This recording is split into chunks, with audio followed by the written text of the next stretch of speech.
Country life may be simple, but people still want the same things: to work, raise a family, gain some prestige, and ultimately leave their mark on their village, which was designed by Inka and Markus Brand and published by Stronghold Games and eggertspiele.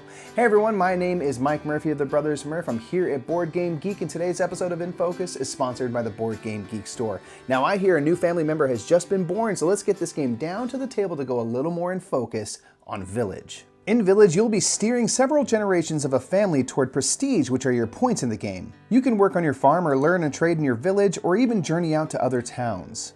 Each round, action spaces will be seeded with influence cubes. On your turn, you'll take an influence cube from an action space, and then if you wish, you can take the associated action. Plague cubes will instantly move your time token 2 spaces forward. Most action spaces will come with costs of resources and especially time. As time moves, your oldest family members will pass away, leaving the family legacy to future generations. Action spaces will include grain harvest, where workers on your farm will produce bags of grain to be spent on other actions. You can grow your family on the appropriately named family space. In the crafts area, you can train family members in different types of goods by paying time and placing them on a building. Then you can produce the associated good by simply paying time in the future, or you can always pay influence cubes for goods directly without having to have a family member present. Once you have goods, you can hold a market day where you can sell to customers. The player who initiated the market day gets first pick of customer and can claim any customer tile by paying the required goods. This will gain that player prestige points at the end of the game. Other players can participate in market day, but will have to pay a green influence and 1 time in addition to the goods required.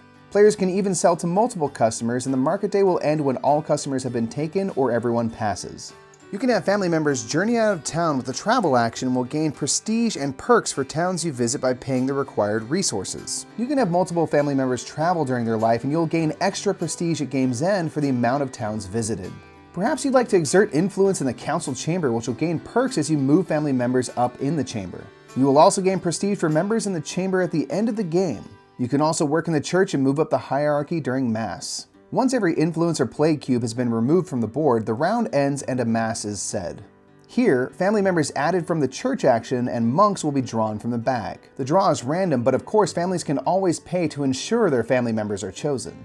Once 4 pieces are drawn or selected, all family members are placed on the rightmost window of the church. Players can then pay grain to move 1 or more family members up the church hierarchy. After this is done, the player with the most members in church or furthest left in case of a tie gains 2 prestige. Now the next round begins with action cubes again seeding the board.